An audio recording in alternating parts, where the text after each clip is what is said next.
আমি একটি গল্প বলার জন্য এই 1 মিনিট সময় চেয়ে নিলাম আপনার কাছে। সেটা হচ্ছে একজন দেশের অর্থমন্ত্রী মিস্টার এক্স যেদিন প্রথম অফিস করলেন তিনি দেখলেন তার টেবিলে 3টা খাম। তিনি এবং উপরে লেখা কোনো সমস্যায় পড়লে এই খামটি খুলবেন। তো খাম নাম্বার 1 খুললেন তিনি। একটা সময় দেখলেন যে খুবই অবস্থা খারাপ, দেশের মানুষের চাহিদা পূরণ করা যাচ্ছে না, অর্থনীতির অবস্থা খারাপ। তিনি খাম খুলে দেখলেন লেখা আগের সরকারকে দায় দিয়ে দিন, এবং তিনি সেটা করলেন। দেখলেন যে সব সমস্যা মোটামুটি একটু মানুষ একটু বুঝেছে। আরো কিছুদিন পরে যখন আবার সমস্যা এরকম বেড়েছে তিনি দ্বিতীয় খামটা খুললেন, সেখানে লেখা বিরোধী দলকে দায় দিয়ে দিন। তো তিনি বিরোধী দলকে দায় দিলেন। আরো কিছুদিন পর যখন দেখলেন যে আর পারা যাচ্ছে না, চলবে না, তখন তিনি তৃতীয় খামটি খুললেন। এখানে লেখা যে আরো 3টি খাম বানান এবং আপনি পদত্যাগ করুন আপনার পরবর্তী অর্থমন্ত্রীর জন্য। মাননীয় স্পিকার, সরকারের অংশ হিসেবে আমরা চাই না এই বাজেট আমাদের ব্যর্থতার দলিল হোক। আমরা চাই এই বাজেট বাস্তবায়ন হোক। এজন্য এটার যতগুলো অ্যানোমালি আছে, যতগুলো জায়গায় সমস্যা আছে, এগুলোকে দূর করেই আমরা সামনে এগোতে চাই। আমাদেরকে আরো একটি জিনিস বিব্রত করে যে এই সংসদে এমন 11 জন ঋণ খেলাপি আছেন একই দল থেকে, যাদেরকে দেখলে এখন মনে হচ্ছে যে এই ঋণ খেলাপির পরিমাণটা আমাদের জন্য একটি বোঝা।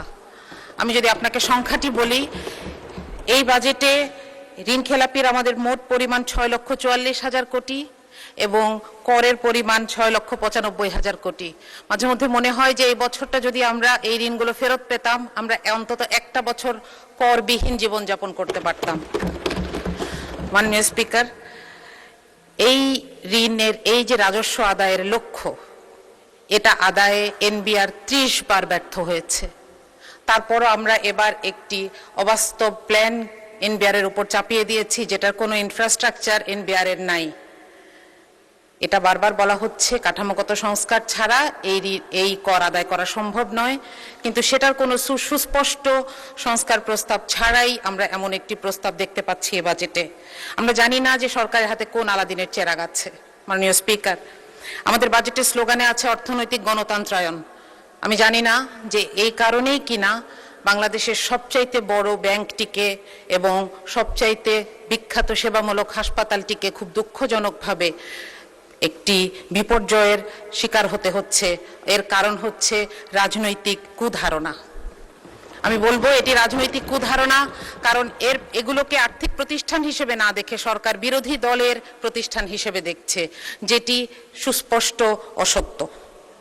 মাননীয় স্পিকার, গতকাল আমি একটি ফোন কল পেয়েছি। একজন মা আমাকে ফোন করেছেন। উনি সম্ভবত কোথাও থেকে আমার নাম্বার পেয়েছেন। উনি কাঁদছিলেন।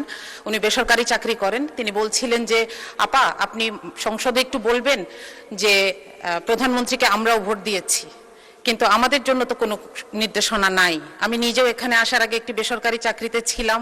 আমরা জানি কি অমানবিক আচরণ এই বেসরকারি চাকুরিদের সাথে করা হয়। তাদের জন্য এখানে কোনো নির্দেশনা নাই। আমি আশা করব যে সরকারি পে স্কেলের পাশাপাশি বেসরকারি পে স্কেলের ব্যাপারেও কিছু নির্দেশনা আসুক। এটার অভাবেই সরকারি চাকরিতে চান্স পাওয়ার জন্য এই ঘুষ বাণিজ্য, নিয়োগ বাণিজ্য হয়ে থাকে। মাননীয় স্পিকার, আমরা এখানে একটি দুঃখজনক কথা বলতে চাই। সেটা হচ্ছে আমাদের প্রধানমন্ত্রী, আমাদের সবার প্রধানমন্ত্রী, বাংলাদেশের প্রধানমন্ত্রী, তিনি যখন একটি এআই জেনারেটেড ছবি দিয়ে একটি বিবৃতি দেন, তখন আমরা জাতি হিসেবে বিব্রত হই। আমি আপনাকে অনুরোধ করব, আপনার মাধ্যমে প্রধানমন্ত্রীকে অনুরোধ করব এই ব্যাপারে তাকে যারা ইনফরমেশন দেন তাদের সাথে এই ব্যাপারটি ক্লিয়ার করে নেওয়ার জন্য। মাননীয় স্পিকার, আমি একটু শিক্ষা বাজেট নিয়ে বলতে চাই। আমি একজন শিক্ষক, সেই জায়গা থেকে আমি একটু শিক্ষা বাজেটের ব্যাপারে কথা বলতে চাই। প্রথমত, এখানে 5%-এর একটি কথা বলা হয়েছে যে এটি ধীরে ধীরে অর্জন করার চেষ্টা করা হবে, কিন্তু এটার কোনো টাইম বাউন্ড রোডম্যাপ নাই। দ্বিতীয়ত, আমাদের সমস্যা কিন্তু বরাদ্দে নয়, আমাদের সমস্যা হচ্ছে সক্ষমতায়। আমরা গত বছরের সম্পূরক বাজেট দেখছি, যেখানে 100 টাকা বরাদ্দ ছিল, আমরা হয়তো 97 টাকা খরচ করতে পেরেছি, কিন্তু তারপরেও আমরা আগামী বছর কেন 110 টাকা খরচ করার পরিকল্পনা নিয়েছি, এটা আমার কাছে পরিষ্কার নয়। এখানে কিছু ভুতুরে বরাদ্দ আছে। শিক্ষা মন্ত্রণালয়ের 3টি অংশ মিলে যে বাজেট, সেখানে 14,000 কোটি টাকা বাড়তি চাওয়া হয়েছে। আমরা জানি না এই গ্যাপটা কি দিয়ে পূরণ হবে, অর্থাৎ এই টাকাটি কোথায় খরচ হবে। বাংলাদেশে কওমি শিক্ষার মতন একটি ঐতিহ্যবাহী ধারা নিয়ে বাজেটে কোনো নির্দেশনা নাই। মাননীয় স্পিকার, এই যে বিভিন্ন ধরনের বিভিন্ন ডিসিপ্লিন আছে আমাদের দেশে, সেগুলোর ব্যাপারে সুনির্দিষ্ট নির্দেশনা দরকার বা পলিসি দরকার। যেমন আমাদের বিশ্ববিদ্যালয়গুলোকে বলা দরকার তারা যেন স্বায়ত্তশাসিত হয় এবং নিজেদের পয়সা নিজেরা জোগাড় করে। এটা কোত্থেকে জোগাড় করবে? তাদের গবেষণার মাধ্যমে, মানুষের সমস্যা সমাধানের মাধ্যমে জোগাড় করে, যেভাবে সারা পৃথিবীর বড় বড় ভার্সিটিগুলো চলছে। আমাদের যদি এখানে আমরা বলি যে আলিয়া মাদ্রাসাকে বলি যে আপনারা মান উন্নয়ন করেন, আমরা আপনাদেরকে এমপিও ভুক্ত শিক্ষা প্রতিষ্ঠানগুলোর সমান পয়সা দিব। আমরা যদি বলি যে জাতীয় বিশ্ববিদ্যালয়কে বলি আপনারা এমপ্লয়মেন্ট তৈরি করেন, আপনাদেরকে আমরা ভর্তুকি দিব কিংবা আপনাদেরকে আমরা বরাদ্দ দিব। এভাবে তাদের সামনে সুনির্দিষ্ট লক্ষ্য ঠিক করে দেওয়া প্রয়োজন, মাননীয় স্পিকার। সুতরাং এইখানে শিক্ষা বাজেটে বিশেষ করে আমাদের আরো বেশি স্পেসিফিক এবং বিস্তারিত বাজেটের নির্দেশনা প্রয়োজন। সবশেষে একটি সংখ্যা বলছি যে পরিচালন ব্যয় যদিও বলা হচ্ছে যে এবার পার্সেন্টেজে কমেছে, কিন্তু বাজেটের সাইজ যেহেতু বড়, তাহলে আগের বছরের থেকে প্রায় 6,22,000 কোটি টাকা বেশি পরিচালন ব্যয় নিয়ে এই বাজেটটি আমাদের সামনে পেশ করা হয়েছে।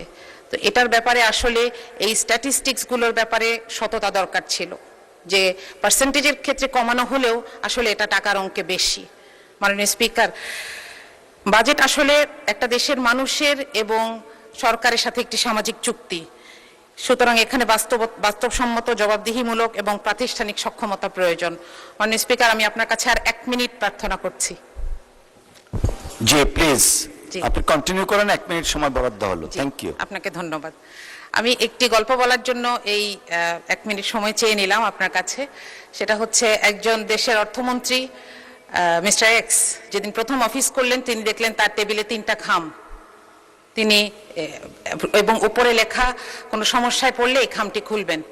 তো খাম নাম্বার 1 খুললেন তিনি। একটা সময় দেখলেন যে খুবই অবস্থা খারাপ, দেশের মানুষের চাহিদা পূরণ করা যাচ্ছে না, অর্থনীতির অবস্থা খারাপ।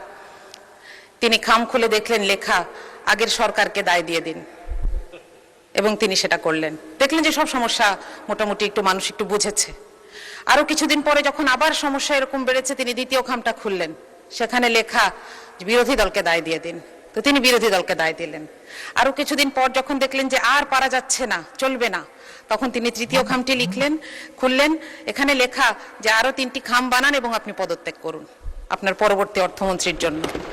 মাননীয় স্পিকার, সরকারের অংশ হিসেবে আমরা চাই না এই বাজেট আমাদের ব্যর্থতার দলিল হোক। আমরা চাই এই বাজেট বাস্তবায়ন হোক। এজন্য এটার যতগুলো অ্যানোমালি আছে, যতগুলো জায়গায় সমস্যা আছে, এগুলোকে দূর করেই আমরা সামনে